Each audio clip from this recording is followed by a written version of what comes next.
The crystal cave glowed with dying light. Deep beneath the rocky surface of Kylo 7, an ancient creature lay still on the smooth stone floor. Her massive body stretched 20 meters from nose to tail. Once her scales had shined bright blue like ocean water under sunlight. Now they looked gray and dull like old metal. Nythara was dying. She had lived for 800 years. Her kind, the Vorthak, were known across the galaxy as the Great Wanderers. They flew between stars on wings made of energy. They built cities from living crystal. They remembered things that happened before most species learned to make fire. But now the oldest among them was fading away. Her breathing came in long, slow waves. Each breath made a sound like wind through mountain caves. The bioluminescent patterns on her scales flickered weakly. These lights had once pulsed with the rhythm of her energy core, the biological fusion reactor that powered all Vorthak. Now they barely glowed at all. A smaller figure moved in the shadows near her massive head. Velthar was young for a Vorthak, only 50 years old. His scales still held their bright blue color. His wings could carry him between the planet's 3 moons in a single flight. But right now he looked small and helpless next to his dying mother. "The core grows cold," Nythara whispered. Her voice was like distant thunder. "I feel the darkness coming." Velthar pressed his snout against her great head. "The elders say this is natural. They say it is time for you to join the cosmic void." Perhaps they are right. Nythara's golden eyes opened slowly. They had seen the birth of stars and the death of worlds. "But I am not ready to leave you alone. I am not alone. The clan will care for me." Nythara made a sound that might have been laughter in a smaller creature. In her, it was like rocks falling down a mountain.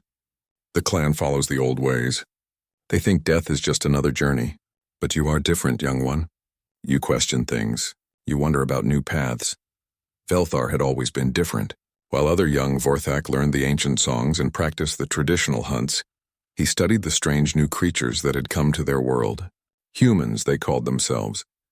They built machines and changed planets to suit their needs. Most Vorthak thought humans were pests, too small and short-lived to matter, but Velthar watched them with curious eyes. "The humans fix things," he said quietly. "I have seen them repair their broken machines. They make old things work like new." "Humans are not Vorthak," his mother replied. "What works for them may not work for us." But Velthar had been thinking about this for many days. Human machines were simple compared to Vorthak biology. Yet humans seemed to understand their machines in ways that Vorthak had forgotten about their own bodies. The Great Wanderers had always relied on instinct and ancient knowledge. They never questioned how their energy cores worked or why they sometimes failed. Outside the cave, other Vorthak moved through the crystal city. Velthar could hear their heavy footsteps and the whoosh of their wings. None of them came to visit Nythara anymore. According to tradition, she was already dead to them. They were preparing for the funeral ceremony that would come when her breathing finally stopped. Elder Kethmore was the oldest Vorthak after Nythara. He had lived for 700 years and commanded great respect. Earlier that day, he had told Velthar to stop wasting time with the dying. "Your mother lived a full life," Kethmore had said. "She flew with the star winds and laid eggs in the light of distant suns. She fought the Devourers in the Great War and helped build 3 crystal cities. What more could any Vorthak want? Let her fade in peace," but Velthar did not want to let her fade. He was young and stubborn. He believed there had to be another way. Across the planet, on a different continent, a human named Kim Taiho sat alone in his small control room. Banks of computers showed him the atmospheric readings from dozens of sensors scattered across the terraforming zone. The air outside was slowly becoming breathable for humans. In another 50 years, this place would be ready for colonists. Taiho was 28 years old with dark hair and tired eyes. He had been alone on this planet for 6 months. His job was to maintain the atmospheric processors and make sure the terraforming stayed on schedule. It was boring work, but it gave him time to think. He had not chosen this assignment. The colonial fleet had sent him here as punishment. Back on the fleet, he had been part of a terraforming team working on a planet called New Genesis. The standard procedure was to clear all native life before beginning atmospheric changes. But Taiho had discovered that some of the native plants were actually intelligent. They communicated through root networks and had created complex societies underground. When Taiho reported this discovery, his superiors told him to forget about it. The terraforming schedule was more important than a few smart plants. When he refused to activate the sterilization systems, they court-martialed him for disobeying orders. Instead of prison, they gave him this lonely posting on Kylo 7. At least here I'm not hurting anyone, he said to himself. Looking at the readouts, the Vorthak lived on the other side of the planet and seemed to ignore the human terraforming efforts. As long as he stayed in his zone, there should be no conflicts. Tejo stood up and stretched. His body ached from sitting at the computer for hours. Outside his small habitat dome, the alien landscape stretched away under a purple sky. Two of the planet's moons were visible during the day, hanging like pale ghosts above the rocky hills. He had been thinking a lot lately about purpose. What was the point of terraforming dead worlds when the galaxy was full of life that humans didn't understand? What was the point of following orders when those orders caused harm? A soft chime from his communication system interrupted his thoughts. A message was coming in from the orbital station. Tejo sat back down and opened the channel. "Tejo, this is Dr. Park Soman," said a woman's voice. "I'm scheduled to visit your station in 3 days for the quarterly biological survey. Is everything ready?" Soman was a xenobiologist who studied alien life forms. Her visits were the only human contact Tejo had anymore. He looked forward to them, even though they usually only lasted a few hours. "Everything's ready," he replied. "The atmospheric readings look stable. Should be a routine survey." "Good, I have some new scanning equipment to test. Maybe we'll find something interesting this time." After the call ended, Tejo went back to watching his instruments. He did not know that high above the planet's surface a young Vorthak was making a decision that would change everything. He did not know that an ancient creature was fighting against death itself. And he certainly did not know that in just 3 days his quiet exile would become the most important mission of his life. The stars turned overhead, indifferent to the struggles below. The sun was setting on Kelos 7 when Velthar made his choice. His mother lay sleeping in the crystal cave, her breathing growing weaker with each passing hour. The other Vorthak had already begun preparing the death songs they would sing when she finally stopped breathing. But Velthar refused to accept defeat. He waited until the clan elders were deep in meditation. Then he spread his wings and launched himself into the purple sky. His massive form cast a shadow over the crystal city as he climbed higher and higher. The wind rushed past his scales, and for a moment he felt the joy of flight that all Vorthak loved. But this was not a pleasure flight. This was the most dangerous journey of his young life. The human territory lay across the great ocean on the other side of the planet. No Vorthak had visited there in decades. The elders forbade contact with the small creatures who changed worlds to suit themselves. They said humans were too different, too short-lived, too alien to understand. Velthar flew through the night. His energy reserves dropped lower and lower as he crossed the vast ocean. Below him, waves crashed against scattered islands. Above him, the stars wheeled in their ancient patterns. His people had once traveled between those stars, but now they stayed on this one world and followed the old ways. By morning, his wings ached terribly. He had never flown so far before. The human continent appeared ahead, a brown smudge on the horizon that grew larger as he approached. His mother had told him stories of the time before humans came, when this land was covered in blue forests and silver rivers. Now it looked dry and barren. Strange structures dotted the landscape. Tall towers released clouds of gas into the atmosphere. Metal pipes carried liquids across the ground. Everything looked artificial and wrong to Velthar's eyes. How could any creature want to live in such a place? He spotted a small dome near a group of the gas-releasing towers. Smoke rose from vents around its base. Lights glowed in windows. This had to be where a human lived.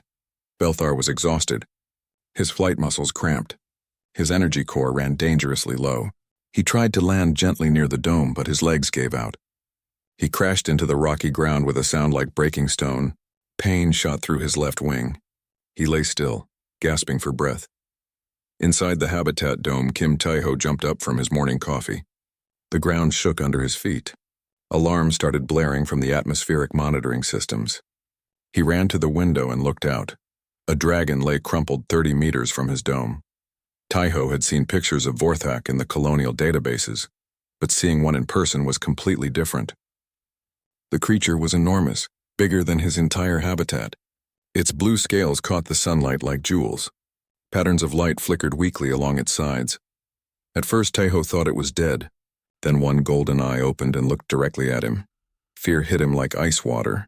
Vorthak were known to be intelligent, but they were also incredibly powerful. This one could destroy his dome with a casual swipe of its tail. He should call for help from the orbital station.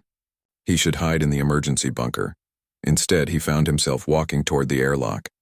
Something about the way the creature looked at him seemed desperate rather than threatening. Its breathing was labored.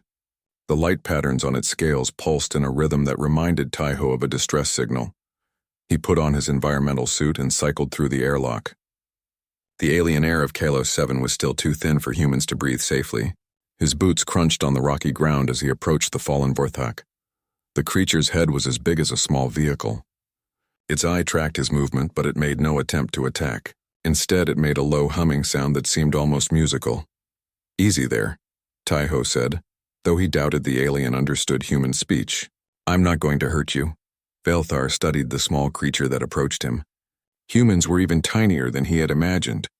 This one barely came up to his lowest rib.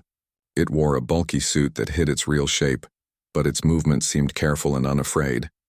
The human spoke in its strange language. The words meant nothing to Velthar, but the tone sounded gentle. This was encouraging.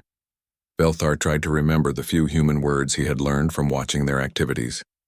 His people had great memories and could learn new languages quickly. But human speech was very different from the deep harmonic tones Vorthak used. "Help," he said in badly pronounced human speech. "Please help." Taiho nearly fell over backward. The dragon had spoken to him.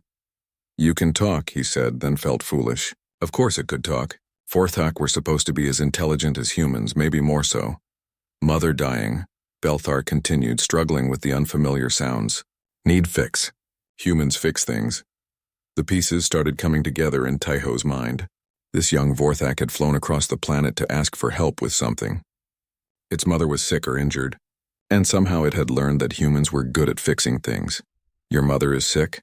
Taiho asked. Velthar nodded, a very human gesture that looked strange coming from such a massive creature. He closed his eyes and concentrated. Light patterns began flowing across his scales in complex sequences. The lights formed shapes and pictures that hung in the air above his body. Taiho watched in amazement as the holographic display showed him images of an even larger Vorthak, lying in a crystal cave. The creature's scales were gray and dim. Numbers and symbols that must be medical readings floated around the image. "Your mother is dying," Taiho said, beginning to understand. "And you want me to help save her?" "Yes, humans very smart. Make broken things work, please." This was impossible. Taiho was an atmospheric engineer, not a doctor. He knew nothing about alien biology. Even human doctors would be helpless when faced with a completely unknown life form. But looking at the young Vorthak's desperate golden eyes, he found he could not simply refuse. "I don't know if I can help," he said honestly, "but let me contact someone who might know more." He activated his suit's communication system and sent an emergency message to the orbital station. "Dr. Park, this is Taiho. I have a situation down here. A young Vorthak has come asking for medical help. Can you come down earlier than planned?" The response came back quickly. "A Vorthak came to you?" "Taiho, this is huge. This is first contact. I'm coming down immediately." While they waited, Taiho did what he could to make the injured alien more comfortable. He brought water and some of the energy bars from his emergency supplies, though he doubted they would be suitable for Vorthak biology. Velthar accepted the gifts gratefully. The water tasted strange, but it helped wash the dust from his throat. The energy bars were too small to provide real nutrition, but the gesture mattered. As the hours passed, the two very different beings began to communicate more effectively. Velthar's holographic displays showed Taiho more details about his mother's condition. Taiho shared what little he knew about human medicine and engineering. Neither of them realized they were about to attempt something that had never been done before. They were about to try bridging the gap between two completely different kinds of life, using nothing but determination and the hope that intelligence could overcome any obstacle. High above them, Dr. Park Soman's shuttle raced through the atmosphere, carrying equipment and knowledge that might make the impossible possible.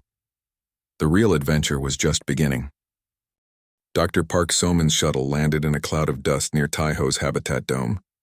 She stepped out wearing a full environmental suit and carrying 2 cases of scientific equipment. Her first sight was the massive blue form of Velthar resting beside the human settlement.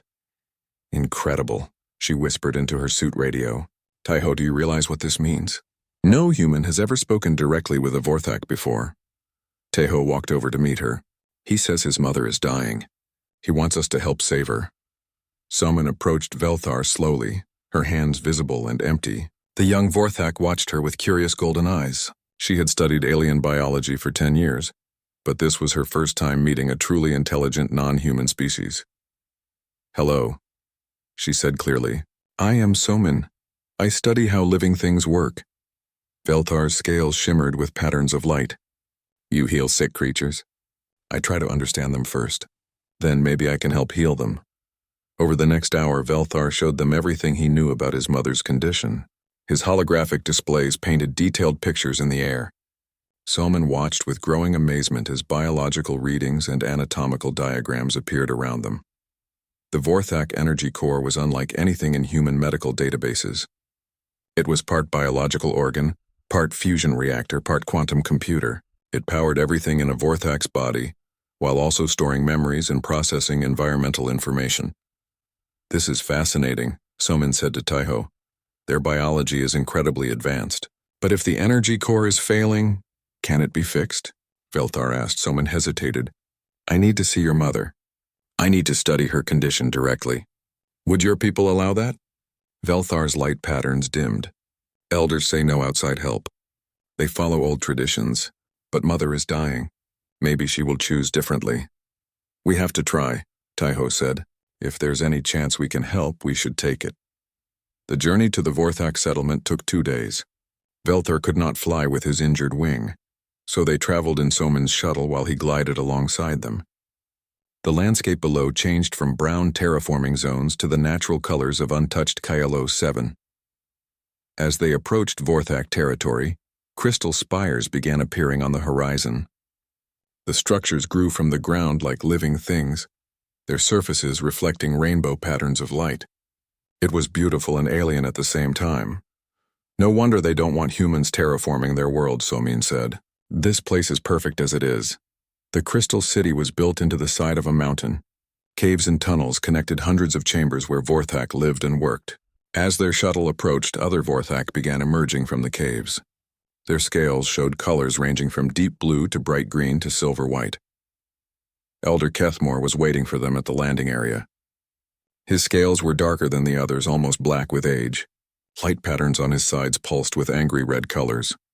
"You have brought outsiders here," he said to Velthar. "This breaks our oldest laws." "Mother is dying," Velthar replied. "These humans might be able to help her. Your mother lived a full life. Death is natural. These creatures have no place in our sacred spaces." Other Vorthak gathered around them. Some showed curious light patterns, but most displayed the red colors that meant disapproval or anger. Taiho and Somin stood beside their shuttle, feeling very small and out of place. Then a voice like distant thunder spoke from the cave entrance. "Let them come to me." The crowd of Vorthak moved aside as Nithara appeared. She moved slowly, each step clearly painful. Her once brilliant scales were now pale gray, but her golden eyes still burned with intelligence and authority. "Mother, you should not be walking," Velthar said with worry. "I am not dead yet," Nithara replied. She looked down at the 2 humans. "So you are the creatures my son believes can work miracles." "We don't work miracles," Somin said honestly. "But we try to solve problems that seem impossible." "And what makes you think you can succeed where others have failed?" "The Zenthari tried to repair energy cores once. They killed 3 patients before giving up. The Melkari attempted it twice. Both times the patient died in agony." Taiho stepped forward. "Maybe they failed because they tried to work like their own species. We're not Zenthari or Melkari. We're human. We see problems differently." Nithara studied him with ancient eyes. "How differently?" "We don't give up," Taiho said simply. "When something seems impossible, we break it down into smaller pieces. We try new approaches. We learn from our mistakes and try again. And if you fail, if you kill me while attempting this repair, then at least we will have tried," Taiho answered. "And maybe we'll learn something that helps the next person." For a long moment, silence filled the crystal cave. The gathered Vorthak waited to hear what their elder would decide. Their light patterns showed uncertainty and fear. Finally, Nithara spoke. "Very well. You may examine me. But know this, humans. If you harm me through carelessness or ignorance, my people will consider it an act of war." Elder Kethmore's scales flashed bright red. "Nithara, this is madness. These creatures understand nothing about our biology. Perhaps that is exactly what we need, the ancient matriarch replied. Fresh eyes that see possibilities instead of limitations. Soman set up her equipment in Nithara's chamber. As her scanners began analyzing the Vorthak's biological systems, she discovered something troubling. The energy core wasn't just failing randomly. Something was poisoning it. These readings are strange, she told Taiho. The core should be able to repair minor damage automatically, but something is preventing the self-repair systems from working. Taiho looked at the data flowing across Somin's screens. His engineering background helped him recognize patterns that a pure biologist might miss. It looks like contamination. Something foreign is building up in the system. But what could contaminate a Vorthak energy core? They've lived on this planet for thousands of years. Then Taiho noticed something in the mineral analysis readings. His face went pale. Somin, look at these mineral concentrations. Compare them to the geological surveys from the terraforming zones. As the data compared side by side, the terrible truth became clear.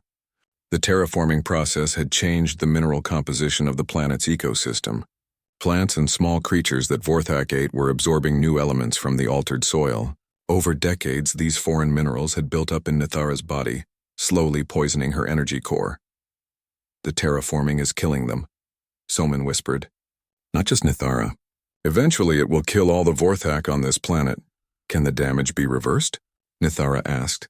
Her hearing was still sharp despite her illness. Maybe, Taiho said, but it won't be easy. We'll need to remove decades of accumulated toxins while repairing the damage they've caused, and we'll need to do it without killing you in the process. How long do I have? Soman checked her readings. Days.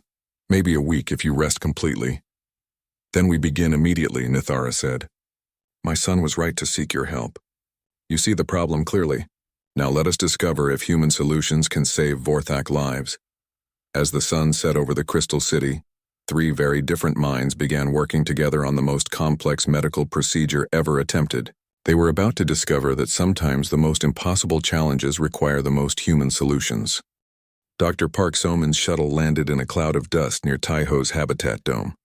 She stepped out wearing a full environmental suit and carrying 2 cases of scientific equipment. Her first sight was the massive blue form of Velthar resting beside the human settlement.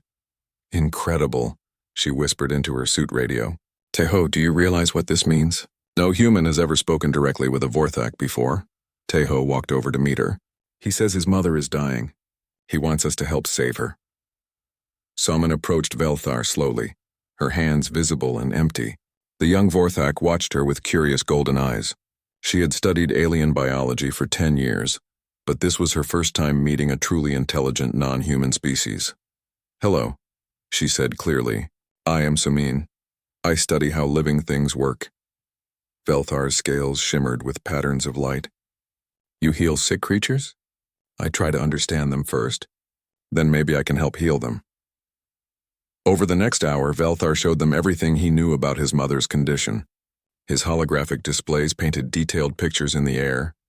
Soman watched with growing amazement as biological readings and anatomical diagrams appeared around them. The Vorthak energy core was unlike anything in human medical databases. It was part biological organ, part fusion reactor, part quantum computer. It powered everything in a Vorthak's body while also storing memories and processing environmental information. This is fascinating, Soman said to Taiho. Their biology is incredibly advanced. But if the energy core is failing, can it be fixed? Velthar asked. Soman hesitated. I need to see your mother. I need to study her condition directly.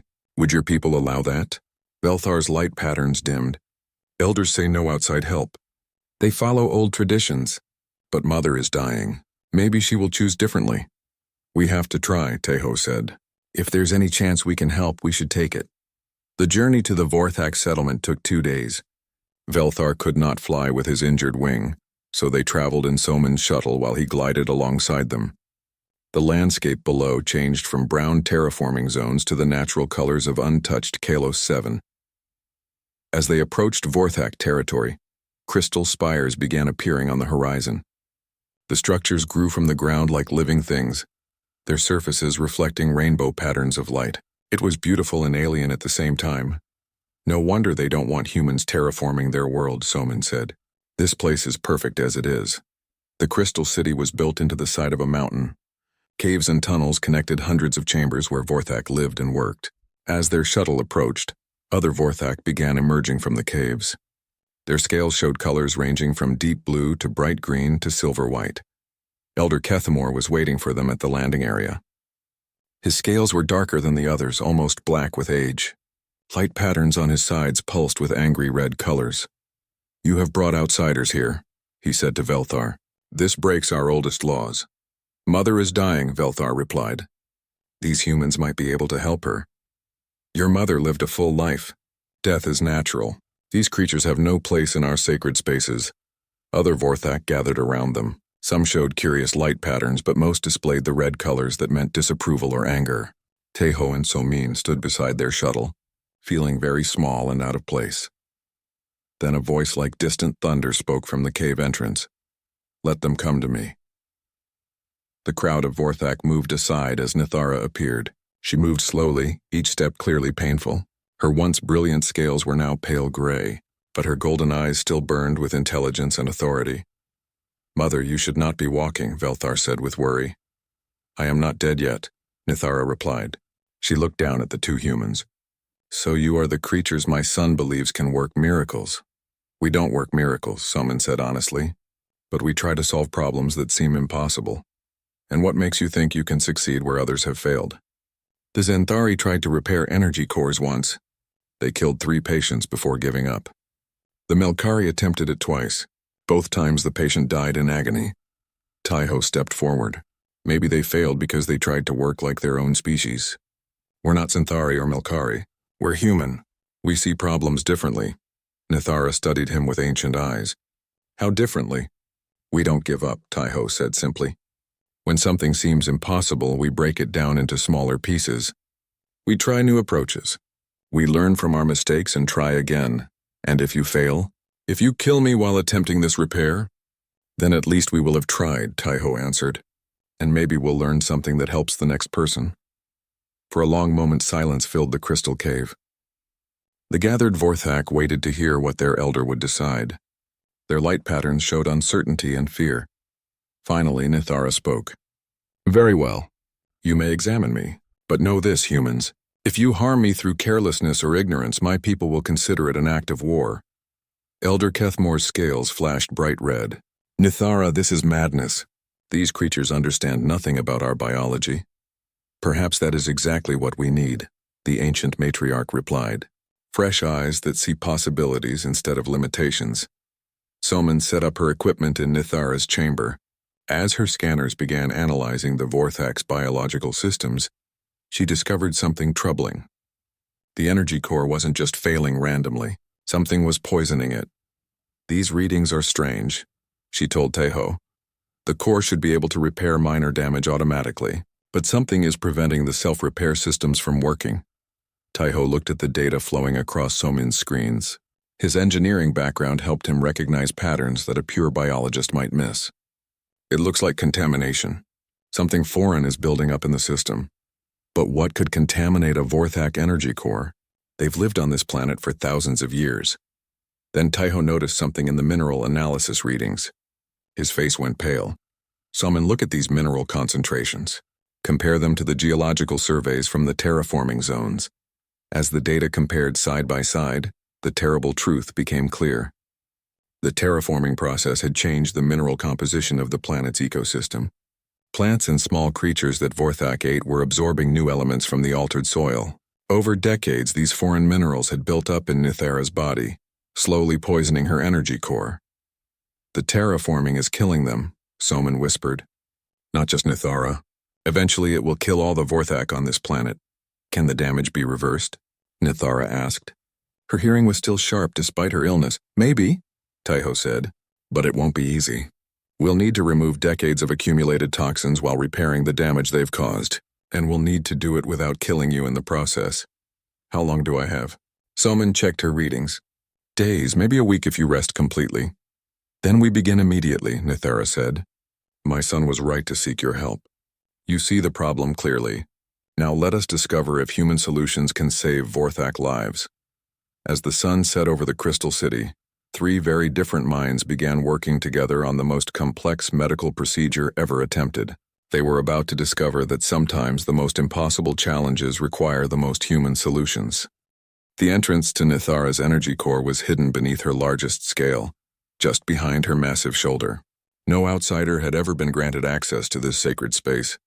Even among Vorthak, only the most trusted healers were allowed inside during emergencies. Taiho and Soman stood before the sealed chamber wearing specially modified environmental suits. The suits had been designed for exploring dangerous alien environments, but nothing had prepared them for entering a living being the size of a building. The atmosphere inside will be pure energy plasma, Soman explained, checking her equipment one final time. Our suits should protect us, but we'll only have 4 hours of life support. Velthar watched nervously as they prepared. Are you certain this will work? No creature has ever survived inside an active energy core. We're not trying to survive it, Taiho said. We're trying to fix it. Nithara lay very still, controlling her breathing to keep the energy flows as stable as possible. Her light patterns had dimmed to almost nothing. The ancient matriarch was using every bit of her remaining strength to keep her core functioning during the repair. Remember, she said weakly, the core is not just an organ. It is the heart of our connection to the universe. What you see inside may seem impossible, but trust what your instruments tell you. The chamber opening dilated slowly, revealing a tunnel that glowed with soft blue light. Heat radiated from the passage and the air shimmered with electromagnetic fields. Taiho and Soman exchanged glances through their helmet visors, then stepped forward together. The tunnel sloped downward for about 20 meters before opening into a vast chamber. What they saw there made them both stop in amazement. The energy core was like being inside a living cathedral. Crystalline structures grew from the walls in complex geometric patterns. Rivers of glowing plasma flowed through channels carved into the floor and ceiling. In the center of the chamber, a sphere of pure energy pulsed with the rhythm of Nithara's heartbeat. This is incredible, Soman whispered. It's not just biological. It's like a fusion reactor designed by an artist. But even as they marveled at the beauty around them, they could see the damage. Dark patches spread across the crystalline walls like cancer. The plasma rivers ran sluggish and dirty. Worst of all, the central energy sphere flickered weakly, threatening to go dark completely. Taiho activated his scanners and began mapping the contamination. The toxins have built up in layers over decades. They're blocking the energy pathways and corrupting the biocircuits. They moved deeper into the core, their boots making soft sounds on the crystalline floor. The nanobots they carried were stored in special containers designed to keep them inactive until released. Each container held millions of the microscopic machines, all programmed to hunt for specific toxins. As they worked their way toward the central sphere, Soman made an unexpected discovery. The crystalline structures weren't just decorative. They were storage devices containing vast amounts of information. Taiho, look at this, she said, pointing her scanner at a wall covered in intricate crystal formations. These crystals are storing data, memories, experiences, knowledge from thousands of Vorthak over hundreds of generations. Like a biological computer, Taiho realized. The energy core isn't just powering her body. It's preserving the history of her entire species. This made their task even more critical. If they made a mistake, they wouldn't just kill Nithara. They would destroy thousands of years of irreplaceable knowledge. They reached the central sphere and began their work. The energy patterns here were chaotic, disrupted by decades of toxic buildup. Taiho carefully released the first batch of nanobots into the sphere's outer shell. The tiny machines went to work immediately. Through his instruments, Taiho could see them seeking out and destroying the toxins that clogged the energy pathways. But the sphere was enormous and the contamination was everywhere.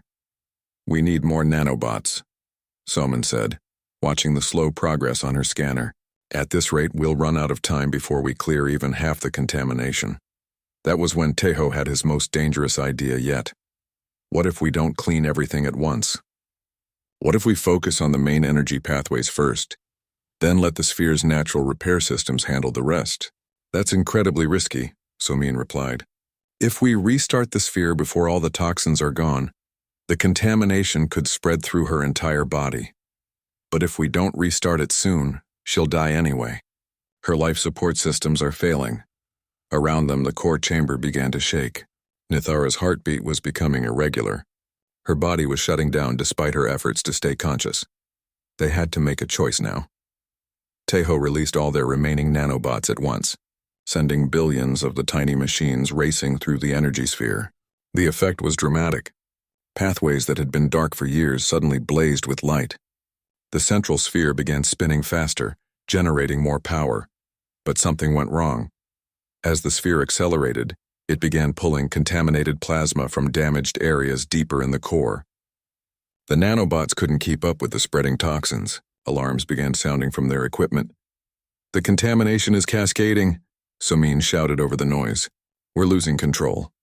Tejo watched his instruments in horror as toxic plasma spread through pathways they had just cleaned. Their careful work was being undone in minutes. Worse, the energy sphere was becoming unstable. If it exploded, it would kill not just Nithara, but everyone in the Crystal City. But then something unexpected happened. The crystal memory structures around them began to glow. Ancient knowledge stored in their lattices awakened as power flowed through them again. Information that had been dormant for centuries started flowing into the sphere's control systems. The energy core began to remember how it was supposed to work. The memories are taking control, Salman realized. The ancestral knowledge is guiding the repair process. The sphere stabilized as ancient protocols reasserted themselves. The nanobots found new targets guided by information from Vorthak, who had lived before the planet was contaminated. Together, organic knowledge and human technology began winning the battle against the toxins. Tejo and Somin worked frantically to support the process. They redirected power to critical systems, cleared blockages from important pathways, and monitored the nanobots as they followed patterns older than human civilization. The chamber filled with brilliant light as the energy sphere reached full power for the first time in decades. Plasma flowed cleanly through restored pathways. The crystal memories pulsed with recovered knowledge, but their suit alarms were screaming warnings. They had been inside the core for almost 4 hours. "Their life support was nearly exhausted. We have to go," Somin said. "The core is stable for now, but we need to get out before our suits fail." They ran through the tunnels as the energy core celebrated its restoration around them. Behind them, the central sphere burned like a new star, powered by the perfect fusion of human technology and Vorthak wisdom. They emerged from Nithara's body, just as their oxygen supplies reached critical levels. Around them, the crystal chamber erupted in celebration as the ancient matriarch opened her golden eyes and raised her massive head. Her scales blazed with brilliant blue light, brighter than they had been in 50 years. "It is done," she said, her voice strong and clear. "I am whole again." But even as they celebrated this victory, they knew the hardest part was still ahead. They had saved one Vorthak, but an entire species remained at risk from the continuing terraforming contamination. The real work was just beginning. Nithara rose to her full height for the first time in months. Her massive form filled the crystal chamber as brilliant blue light cascaded across her restored scales. The patterns flowing along her sides pulsed with renewed energy, each pulse stronger than anything the gathered Vorthak had seen in years. "Impossible," Elder Kethmore whispered. His dark scales showed patterns of pure amazement. "The ancient song spoke of such restoration, but I thought them mere legend." Velthar rushed to his mother's side, his own scales blazing with joy. "Mother, you are truly healed." "More than healed, my son." Nithara's golden eyes burned with clarity that had been missing for decades. "The humans have done something remarkable. They have not only saved my life but restored memories I thought lost forever." Tejo and Somin sat exhausted near their equipment, their environmental suits dripping with condensation from their harrowing journey inside the energy core. They watched in wonder as Nithara demonstrated her renewed strength by lifting a massive crystal formation with ease. But even as the chamber celebrated, Somin's scanners were revealing troubling information. She studied the readings with growing concern, then turned to address the assembled Vorthak. "I need to scan the others," she announced. "All of you." The celebration stopped. Elder Kethmore's patterns shifted to suspicion. "Why do you need to examine us? We are not sick." "That's what I'm afraid we'll discover you are," Somin replied grimly. Over the next several hours, Somin scanned every Vorthak in the Crystal City. What she found confirmed her worst fears. Every single one showed signs of the same toxic contamination that had nearly killed Nithara. The younger Vorthak, like Velthar, had lower levels, but the contamination was definitely present. "How long do we have?" Elder Kethmore asked when Soman shared her findings. It depends on your age and how much contaminated food you've consumed. The youngest might have 50 years before symptoms appear. The oldest, Soman paused, looking at the readings. Some of you have maybe 5 years left. The crystal chamber fell silent. The joy of Nithara's recovery was replaced by the horrifying realization that an entire species was slowly dying. This is the humans' fault, one of the younger Vorthak declared angrily. Their terraforming poison has infected our world. Yes, Taiho said simply. It is our fault. The terraforming process changed the mineral composition of your food sources. We should have studied the effects on native life before starting the atmospheric changes. His honesty surprised the Vorthak. Most species would have made excuses or blamed others for such a catastrophe. What can be done? Nithara asked. Taiho had been thinking about this problem since they first discovered the contamination. We need to stop the terraforming immediately. Then we need to find a way to clean the contamination from your entire ecosystem. It will take years, maybe decades. And in the meantime, our people continue to die? Not if we can help it. Taiho activated his communication link to the orbital station. Lihana, I need you to contact Earth Colonial Command immediately. Tell them we have a Code 7 situation. Code 7? Hana's voice crackled through the speakers. Taiho, that's for threats to entire species. Are you sure? I'm sure. And Hana, I need you to send a message to Commander Cho Minho personally. Tell him that Kim Taiho requests immediate assistance under Article 12 of the Colonial Protection Protocols. There was silence on the communication channel. Article 12 had never been invoked before. It gave colonial engineers the authority to halt terraforming operations if they posed a threat to intelligent life. Taiho, Hana said carefully, you know that invoking Article 12 will bring the entire colonial fleet here. This will become the biggest incident in human space exploration history. Good, Taiho replied. Maybe it's time we started doing things right instead of just doing things fast. Over the next day, messages flew back and forth between Kalos 7 and Earth. The colonial fleet was in chaos. No one had expected a disgraced engineer on a remote planet to discover first contact with an intelligent species and then immediately invoke emergency protocols to protect them. Commander Cho. Minho arrived first, leading a fleet of medical ships and scientific vessels. Taiho watched the shuttles land outside the Crystal City and felt nervous about seeing his former superior again. Minho was a stern man in his 50s, with graying hair and sharp eyes. He had been the one to court-martial Taiho for refusing to follow terraforming orders. Now he stood in an alien crystal chamber, looking at proof that Taiho had been right to question those orders.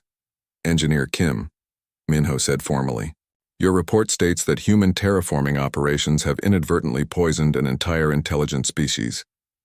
That's correct, sir. And you have successfully treated one individual using modified human medical technology? With help from Dr. Park and Programmer Lee, yes, sir. Minho walked over to where Nithara rested. The ancient Vorthak studied him with curious golden eyes. You are the leader of these humans, she asked. I am one of them, yes. Your subordinate saved my life. He risked everything to help a species he had never met before. What does this say about your people? Minho considered the question carefully.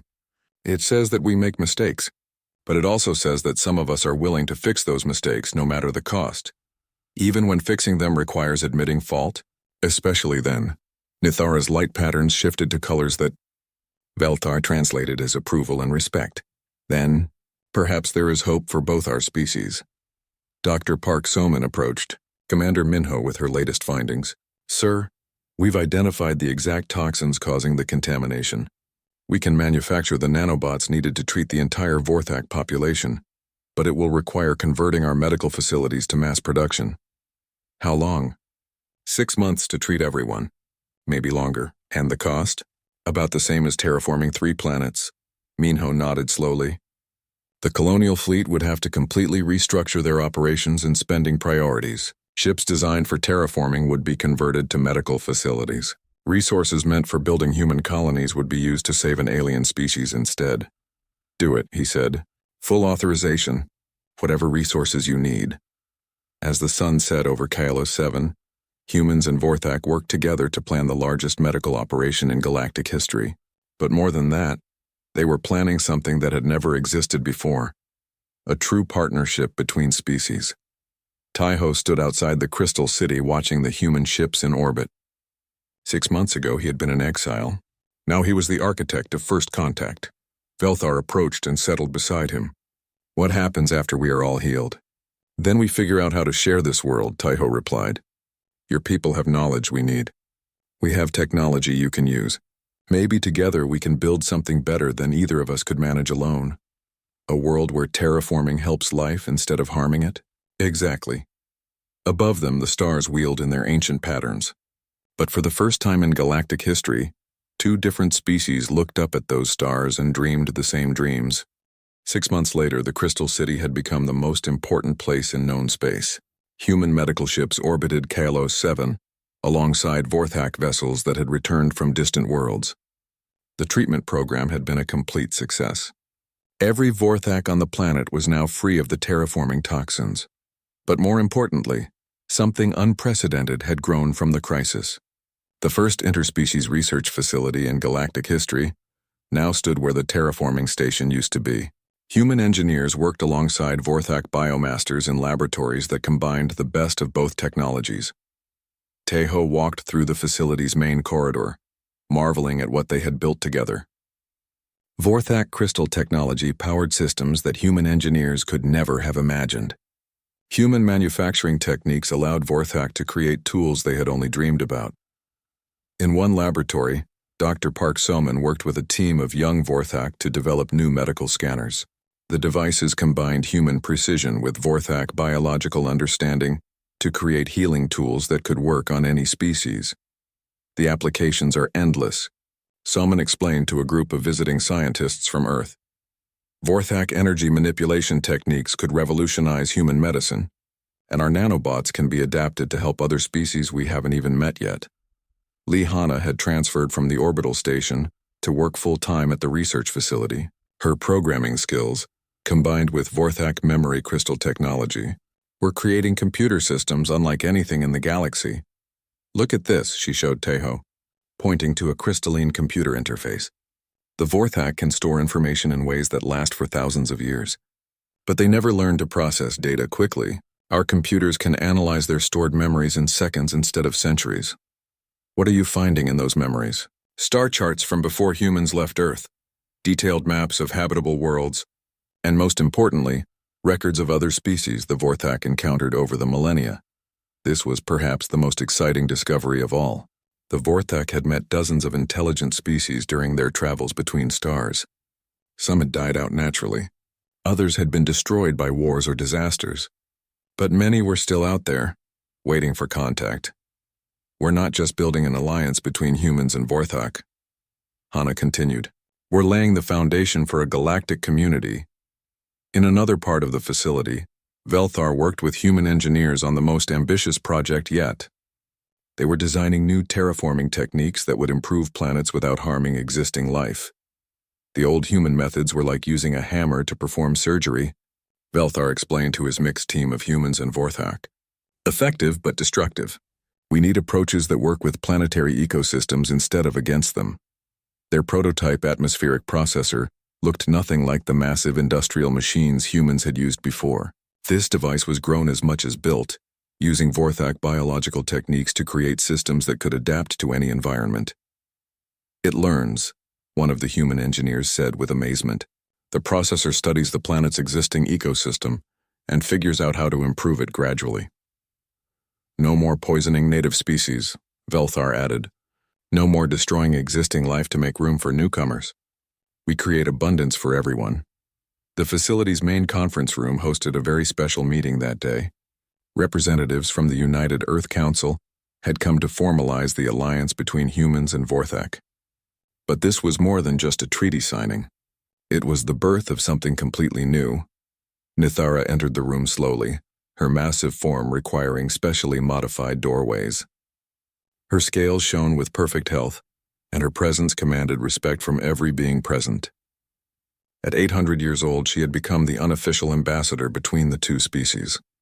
Commander Cho Minho represented the Earth colonial fleet. Over the past months, he had watched his entire understanding of space exploration change. The fleet that had once focused on claiming worlds for humanity was now dedicated to finding and protecting intelligent life wherever it existed. 6 months ago, we thought we were alone in this part of the galaxy, Minho addressed the assembly. Today we know we are part of something much larger. The alliance we formalized today is just the beginning. Nithara spoke next, her voice carrying the weight of ancient wisdom. My people have wandered between stars for millennia, but we wandered alone. We thought each species must find its own path through the cosmos. The humans have taught us that paths shared are paths made, stronger. The formal documents were signed using both human digital signatures and Vorthak bioluminescent patterns that would be stored in crystal memory banks. But the real significance was in what came after. The joint exploration program will begin immediately, Minho announced. Human ships equipped with Vorthak energy systems will search for other intelligent species. When we find them, we offer partnership instead of conquest. And the terraforming moratorium remains in effect, Nithara added. No world will be changed without the consent of its native inhabitants, intelligent or otherwise.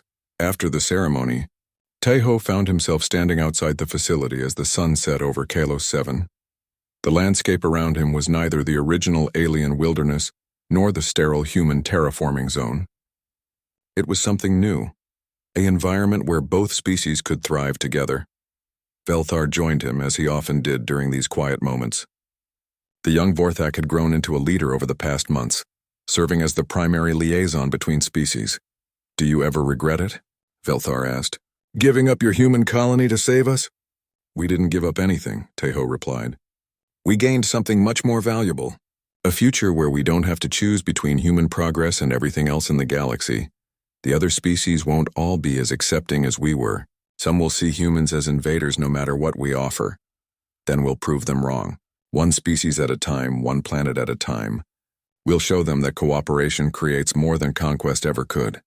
Above them, the first joint exploration ship, prepared to depart for the outer systems. It was crewed by both humans and Vorthak, equipped with the best technology both species could provide. Its mission was to find other intelligent life and extend an invitation to join the growing galactic community. Nithara's voice echoed across the facility's communication system as she addressed the departing crew. You carry with you the hopes of two worlds, but more than that, you carry proof that life, friendship, and hope are the most powerful forces in the universe. As the ship disappeared into the star-filled sky, Taeho thought about the message it would carry to distant worlds. Humanity was no longer alone in the galaxy, and neither was anyone else who chose to join the alliance. The old dream of human expansion across the stars had been replaced by something better. A dream of all intelligent life working together to explore and protect the wonders of the cosmos. 6 months ago, an old alien beast had been fading fast. Her baby had found a human who could fix the impossible, but what they had actually fixed was much larger than one failing energy core. They had fixed the future itself. The galaxy would never be the same. And that was exactly as it should be. Far below in the crystal caves, young Vorthak and human children played together, learning each other's languages and dreaming of the stars they would explore together. Above them, the research facility hummed with activity as two species worked to build wonders neither could have imagined alone. And in the space between worlds, new ships carried the message of alliance to anyone willing to listen. The universe was vast enough for everyone, and cooperation could accomplish anything, even the impossible.